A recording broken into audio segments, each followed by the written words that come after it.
So ఓవరాల్గా అయితే చేయాల్సిన పనులు చాలా ఉన్నాయి ఇక్కడ హైదరాబాద్లోనే. అండ్ తెలంగాణ రాష్ట్రం కూడా ఇంకా అభివృద్ధి ముందుకు వెళ్ళాలని చెప్తున్నారు మీరంటే.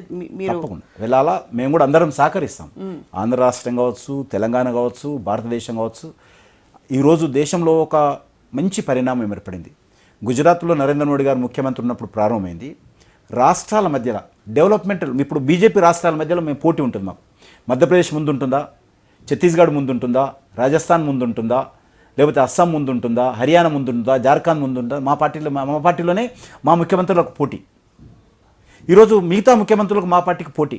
ఇది రావాలా డెవలప్. ఈరోజు తెలంగాణకు ఆంధ్ర కూడా అదే పోటీ ఉండాలి. మొన్న సర్వే అయిందండి, best most developing most promising state ఏదో అలాంటిది ఏదో వచ్చింది తెలంగాణకి.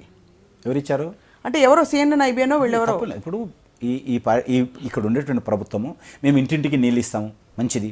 చెరువులు మొత్తం పుడిగదీసి చెరువులను పునరుద్ధరిస్తాము, మంచిది.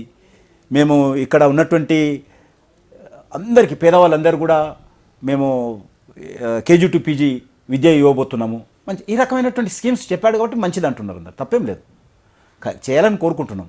కాబట్టి ఈరోజు భారతీయ జనతా పార్టీ కూడా దేశంలో డెవలప్మెంట్ అనేటువంటి ఎజెండా తీసుకొచ్చింది. గతంలో లేదు. మా ముఖ్యమంత్రులు కావచ్చు, నరేంద్ర మోడీ గారు వచ్చిన తర్వాత ఈరోజు అన్ని రాష్ట్రాల మధ్యలో ఒక ఆరోగ్యకరమైనటువంటి పోటీ. గతంలో ఈ రకమైనటువంటిది లేదు. ఈరోజు మంచిది, పోటీలు పడతా ఉన్నారు. అన్ని రాష్ట్రాలు కూడా డెవలప్మెంట్ మీద పోటీ అవుతుంది. దానికి మేమే కారణం, భారతీయ జనతా పార్టీయే కారణం ఆ పరిస్థితి రావడానికి.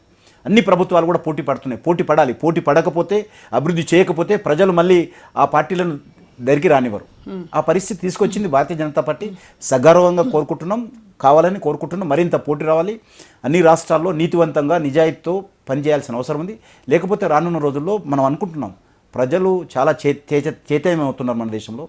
మీరు ఎంత డబ్బులు ఖర్చు పెట్టినా ఎవరిని గెలిపించాలో చేస్తున్నారు, అడుగుతున్నారు. తప్పకుండా ఆ రకమైన పరిస్థితి భవిష్యత్తులో వస్తుంది. కిషన్ రెడ్డి గారు, యాజ్ వి వైండ్ అప్, మీకు సమయం, మీకు ప్రెస్ మీట్కి టైం అయిపోతుంది.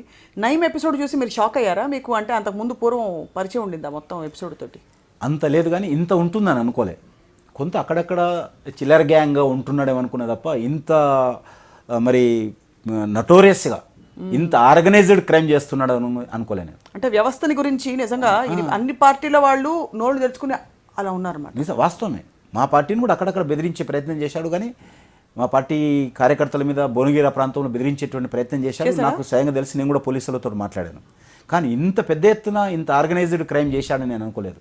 ఇది చాలా మన సమాజానికి, లేకపోతే మన పోలీసు వ్యవస్థ కావచ్చు, మన ప్రభుత్వ యంత్రాంగాన్ని కావచ్చు, చాలా సిగ్గుపడాల్సినటువంటి విషయం.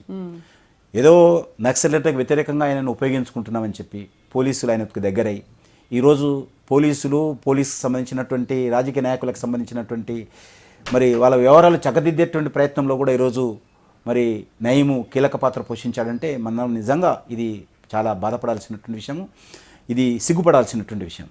అంటే వ్యవస్థ ఎలా భ్రష్టు పట్టిపోయిందో తెలుస్తుంది.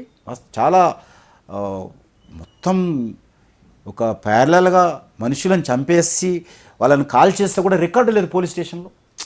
ఎంతమందిని చంపాడు అతను ఇప్పుడు తెలుస్తున్నది, ఎంతమందిని చంపాడు, ఎక్కడ చంపాడని.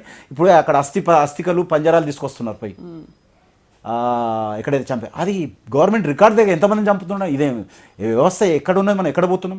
మనిషి మిస్ అయితే కూడా కంప్లైంట్ చేసే పరిస్థితి లేదు పోలీస్ స్టేషన్లో.